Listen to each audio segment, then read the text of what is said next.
పత్రికా సమావేశానికి చేసినటువంటి జిల్లా నాయకులు మన్నేటి శ్రీనివాసరెడ్డి గారు, నారాయణ రెడ్డి గారు, శ్రీనివాస్ గారు, అరుణకుమారి గారు మరియు కామేశ్వరప్ప గారు, ఈనాటి పత్రికా ప్రకటనలో మేము ముఖ్యంగా గత నెల ఆంధ్రప్రదేశ్ శాసనసభ ఎలక్షన్స్ మరియు దేశం మొత్తం మీద జరిగినటువంటి పార్లమెంట్ ఎలక్షన్స్, ఈ ఎలక్షన్స్లో ఆంధ్రప్రదేశ్ వరకు కూటమిగా జనసేన, భారతీయ జనతా పార్టీ, తెలుగుదేశంతో కలిసి వెళ్ళడం జరిగింది.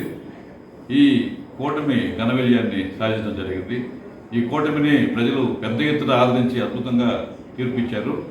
ఈ కూటమికి ఈరోజు ఈనాటి కౌంటింగ్లో దాదాపు 175 మన అసెంబ్లీ సీట్లకు గాను 164 సీట్లు ఇచ్చి ప్రజలు ఆదరించారు.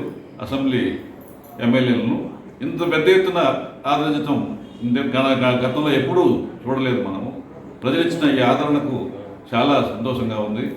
ఇదే విధంగా పార్లమెంట్ సీట్లు కూడా మనకి కూటమికి 21 సీట్లు ఇచ్చి ప్రజలు మనకి అద్భుతమైనటువంటి తీర్పునిచ్చారు. అందుకోసంగా ఈరోజు ప్రజలందరికీ, ఆంధ్రప్రదేశ్ ప్రజలందరికీ మేము భారతీయ జనతా పార్టీ తరఫున ధన్యవాదాలు తెలియజేస్తున్నాం. అదేవిధంగా మా ఉదయగిరి కాన్స్టిట్యున్సీ ఎమ్మెల్యే గారైనటువంటి కాకర్ల సురేష్ గారు కూడా 11,000 చిల్లర ఓట్లతో ఘన విజయాన్ని సాధించారు. మరియు మా నెల్లూరు పార్లమెంట్ అభ్యర్థి శ్రీ వేమిరెడ్డి ప్రభాకర్ రెడ్డి గారు కూడా 1,53,000 ఓట్లతో ఘన విజయాన్ని సాధించడం జరిగింది. ఈ ఇద్దరికి కూడా మేము శుభాకాంక్షలు తెలియజేస్తా ఉన్నాం.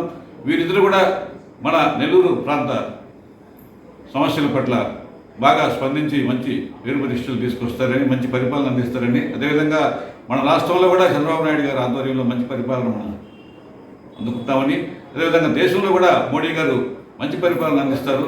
దేశంలో కూడా దాదాపు 300 సీట్లుగా పొంది ఈరోజు 3వసారి మోడీ గారు మళ్ళా ప్రధానమంత్రిని చేసుకునే అవకాశాన్ని ప్రజలు ఇచ్చారు.